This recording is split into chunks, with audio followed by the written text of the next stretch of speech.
अस्सलाम वालेकुम नाज़रीन, जिस तरह से नूलिक मोअज़्ज़ज़ जजेस पर इल्ज़ाम लगा रही है, तनकीद कर रही है ताकि वो दब जाएँ और जो वो हक़ के रास्ते पर खड़े हैं उससे बाज़ आ जाएँ। इस पर हामिद मीर ने बहुत से इंकशाफात किया। ये पहले हामिद मीर की गुफ्तगू सुनते हैं, फिर इस पर बात करते हैं। इस्लामाबाद हाई कोर्ट में आप खुद मौजूद थे, अहमद फराद के केस में समाअत हुई। फिर जो मामला था कि जी मीडिया पर कवरेज की पाबंदी, उसमें आपको अदालती मावन मुकर्रर किया, पीएफयू के सेक्रेटरी को किया। आपको लग रहा है जो टेम्परेचर है और जिस तरीके से मामला जा रहे हैं कि कोई सुलझने की तरफ जाए या आपको मामला उलझता ही नजर आ रहा है, और आप क्या समझते, क्या हाल है? शाहजेब साहब, जो पिछली हेयरिंग थी इस केस की, जो कि पीर के रोज हुई थी आज से 4 दिन पहले, तो उस दिन मुझे टेम्परेचर काफी ज्यादा नजर आ रहा था। लेकिन फिर उसमें जो अटॉर्नी जनरल है मंसूर अवान साहब, उन्होंने जो रोल प्ले किया, तो अचानक जो जस्टिस मोहसिन अख्तर कियानी है उनका भी लबो लहजा तब्दील हो गया। और फिर जस्टिस कियानी ने कहा कि क्योंकि आपने वाइट फ्लैग रेज कर दिया है, यानी कि सफ़ेद झंडा आपने रेज कर दिया है, तो मुझे ऐसा लग रहा है कि शायद आपकी समझदारी की वजह से इदारों के दरमियान जो है वो मामला ठीक हो सकते हैं, तो हम इसको वेलकम करते हैं। और उन्होंने फिर एक बड़ा ही मुनासिब ऑर्डर दिया। उस वक्त जो हमारे समेत जो अहमद फराद की फैमिली थी वो बड़े डेस्परेट थे। हम कह रहे थे जी इतने दिन हो गए हैं उसको प्रोड्यूस नहीं किया, तो बस कल ही प्रोड्यूस करें, कल ही प्रोड्यूस करें। लेकिन जस्टिस कियानी साहब जो हैं उन्होंने अटॉर्नी जनरल को कहा कि आप बताएं आपको कितना टाइम चाहिए। उन्होंने कहा जी कि मुझे 2 या 3 दिन दे दें।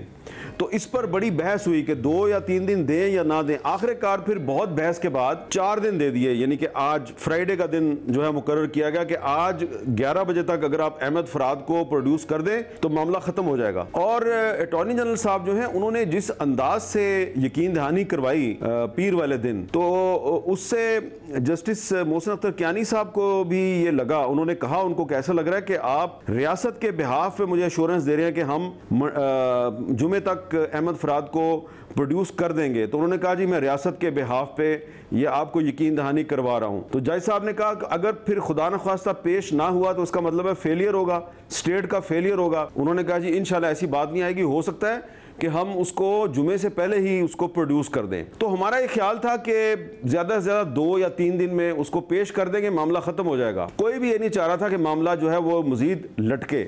लेकिन बिल्कुल बियॉन्ड आवर एक्सपेक्टेशंस, हमारी तवक्कुआत के ख़िलाफ़ अटॉर्नी जनरल साहब ने जो उस दिन वाइट फ्लैग रेज किया, उसके बाद जो वज़ीर कानून है आज़म नज़ीर तारड़ साहब, उन्होंने एक बहुत सख्त तकरीर कर दी। और फिर ऐसा लग रहा था कि जो रियासत के जो मुख्तलिफ इदारे हैं उनके दरमियान कोई कोऑर्डिनेशन नहीं है या उनकी पॉलिसी मुख्तलिफ है। क्योंकि अटॉर्नी जनरल साहब जो हैं वो अगर एक कॉन्स्टिट्यूशनल फोरम पे अदालत में खड़े होकर यकीन दहानी करवा रहे हैं जनाब कि मैं आपको यकीन करवाता हूँ स्टेट के बिहाफ पे कि जुमे से पहले पहले तक बंदा वापस आ जाएगा, इसका मतलब है कि उनको किसी ने यकीन दहानी करवाई थी। तो आज जब वो दोबारा कोर्ट में आए और जस्टिस मोहसिन अख्तर कियानी ने पूछा कि जनाब कहाँ है अहमद फराद, तो उन्होंने कहा सर आई एम सॉरी, वो लेकिन मैं अभी भी पुरुमीद हूँ। हमारा ये ख्याल था कि आज जो जज साहब हैं वो काफी गुस्से में आ जाएंगे, लेकिन वो गुस्से में नहीं आए और उन्होंने कहा कि ठीक है, ऐसा लग रहा है कि आपने पूरी कोशिश की लेकिन आपकी कोशिश कामयाब नहीं हुई। वैसे अगर ये अब मैं कोट कर रहा हूँ जज साहब को क्योंकि ये बड़ी इंपॉर्टेंट बात है, उन्होंने कहा कि अगर आज आप बंदा पेश कर देते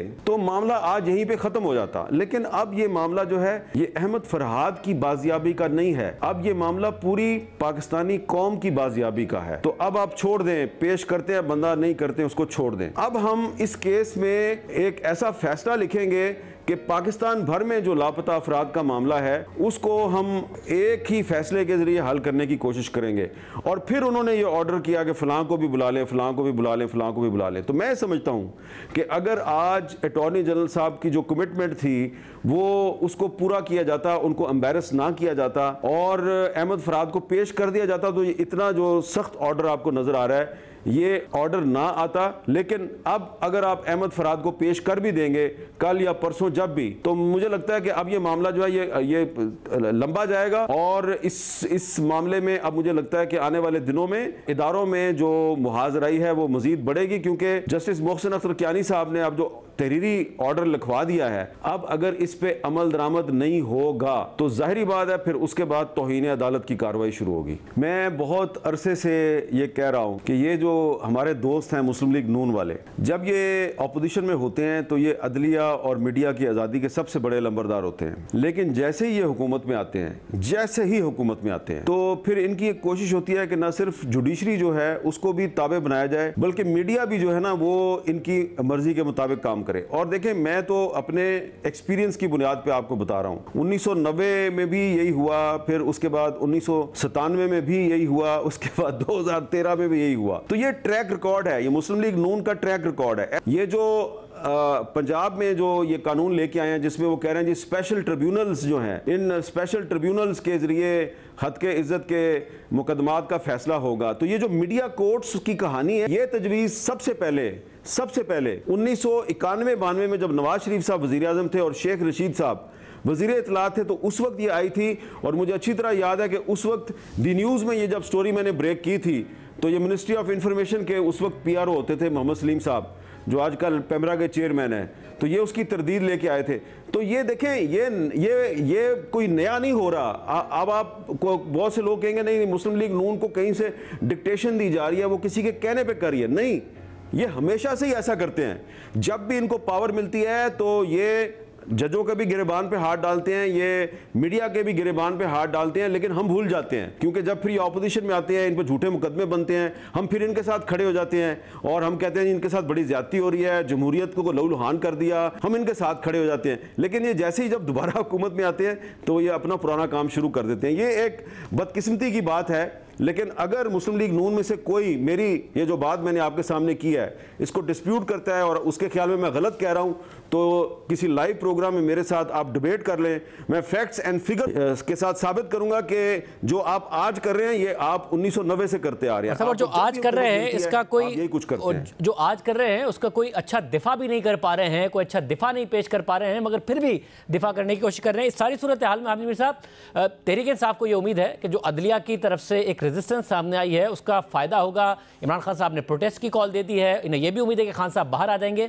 आपको अब ये नजर आ रहा है कि खान साहब के लिए आसानियों का टाइम आने वाला है? देखें, ये आज जो लाहौर हाई कोर्ट में हुआ है या जो आज इस्लामाबाद हाई कोर्ट में जस्टिस मोहसिन अख्तर कियानी साहब की कोर्ट में हुआ है, इसका कोई ताल्लुक नहीं नज़र आता मुझे पाकिस्तान की सियासी सूरत हाल से, या मुझे नहीं लगता कि इसका डायरेक्टली कोई फ़ायदा तहरीक इंसाफ को हो सकता है इनडायरेक्टली उनको कोई फ़ायदा हो, क्योंकि वो अपोजिशन में है और हमेशा जब भी हुकूमत और जुडिशरी, हुकूमत और मीडिया में लड़ाई होती है तो जो भी अपोजिशन होती है वो फ़ायदा उठाने की कोशिश करती है। मुझे नहीं लगता कि इसका बराह रास्त कोई ताल्लुक है तहरीक इंसाफ के साथ, क्योंकि अगर जस्टिस मोहसिन अख्तर कियानी साहब जो हैं, ये जिस केस में उन्होंने आज एक ऑर्डर जारी किया है, इसमें वो इस अपने केस को लॉजिकल कंक्लूजन की तरफ लेके जाते हैं, तो मुझे लगता है कि जो भी आने वाली हुकूमत होगी अगर वो आइन और कानून पे नहीं चलेगी तो उसके लिए प्रॉब्लम होगा, ख्वाह वो हुकूमत मुस्लिम लीग नून की हो या पीपल्स पार्टी की हो या पीटीआई की हो।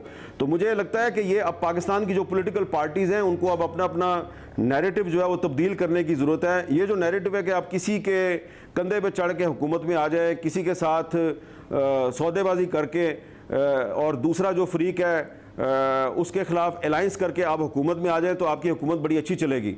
तो इस तरीके से ना तो इमरान खान की हुकूमत चली है और ना ही मुझे लगता है कि ये हुकूमत चलेगी।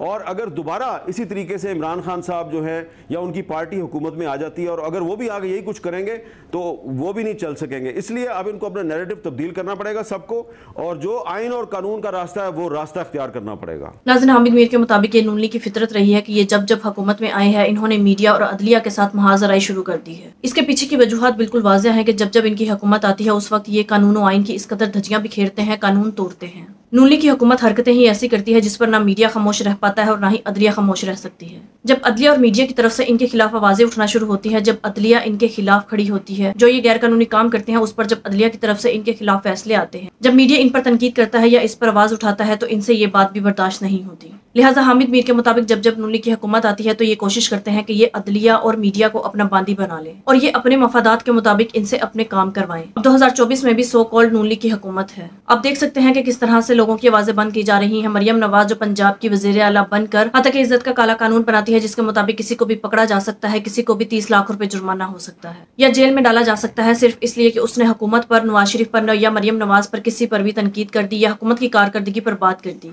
और मरियम नवाज को वो बात पसंद ना आई तो किसी को भी किसी भी वक्त उठाकर हत्या की इज्जत का केस डालकर जलील किया जा सकता है। दूसरी तरफ वफाकी लेवल पर भी नून लीग की हुकूमत है और यही वजह है कि इन्होंने अदलिया के साथ भी महाजराई शुरू कर रखी है, क्योंकि अदलिया डट कर खड़ी है और वो चाहती है कि मुल्क में इंसाफ और रूल ऑफ लॉ हो और कानून आइन की इस तरह से धज्जियां ना बिखेरी जाए। नाज़रीन, आपके इस बारे में क्या राय है कमेंट में जरूर बताइएगा। अगली वीडियो में मिलते हैं, तब तक के लिए अल्लाह हाफिज़।